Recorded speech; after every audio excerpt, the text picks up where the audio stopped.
Chris. Happy Monday, February the 12th. And I want to talk about how Donald Trump has drastically changed the standards by which we judge him as a presidential candidate. Okay, so over the weekend, you may have paid attention to, if you didn't, it's totally fine. Donald Trump said something in South Carolina like, "Where's Michael? Where has he been?" Now, he's talking about Michael Haley, Nikki Haley's husband, who is deployed for the year on a military thing.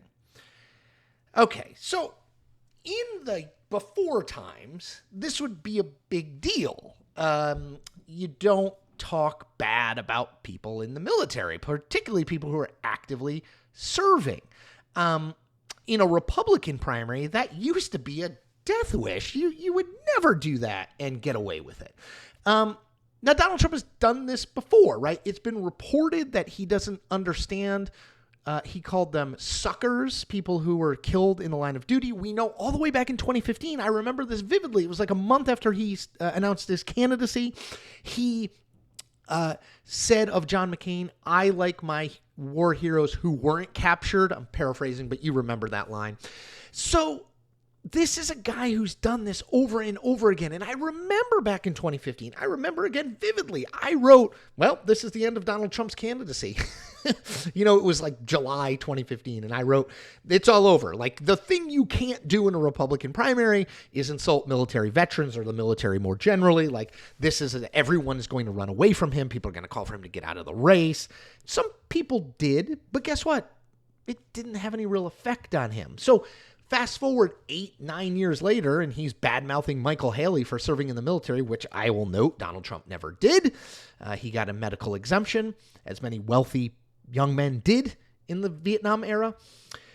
And it should hurt him, right? Like, it should, in theory, this should be a bad thing. Republican candidates and elected officials should come out and condemn this sort of thing. How could he say this about a guy who's serving in the military, even if it is the husband of his main opponent in the Republican primary? Like, this is something you cannot do.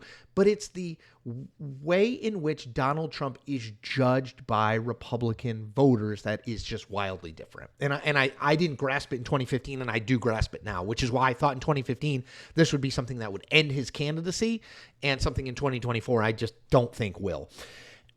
Most voters judge politicians as politicians, right? They have a certain standard of the kind of person who should be president, the kind of person who should run for president, and they have a pretty high bar in terms of their expectations for that person. So if Jeb Bush said, "I like my military heroes not captured," he would be forced to apologize. He would be forced to give an interview in which he explained that something had gone wrong. He had misspoken. He certainly didn't mean that, et cetera, et cetera, et cetera. If Nikki Haley had said, if the shoe was on the other foot and Nikki Haley had said something about Donald Trump's spouse who was serving in the military, it'd be a huge deal. Tons of coverage. Nikki Haley would probably apologize. She'd have to give a long interview explaining why she said what she did. But Donald Trump is not judged as a politician. He is judged by Republican voters in particular as a celebrity. And the bar for celebrity is much lower or higher, I guess, depending on your measurement, in terms of taking offense. People expect celebrities to sometimes say crazy stuff. It's kind of part and parcel of what they do. So they view Trump as a celebrity, which means he can say things like, someone could shoot, so I could shoot someone on Fifth Avenue and I wouldn't lose any support. Probably true.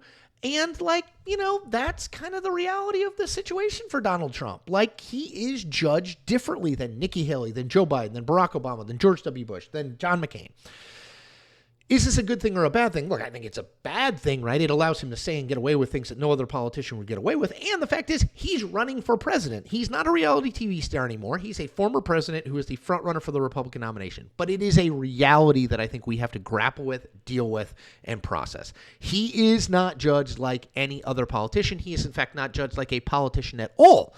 He is seen through the celebrity reality TV lens, and through that lens, saying and doing the crazy things he says and does aren't as punitive as they are for a regular old politician. All right, that's all I've got for today. I will see you back tomorrow. If you have not subscribed to my channel, please do so. If you have not liked this video, please do so. If you have not told someone about these videos, please do so. I'm trying to grow my channel. I need every bit of support. And thank you, as always, for listening and watching. Take care.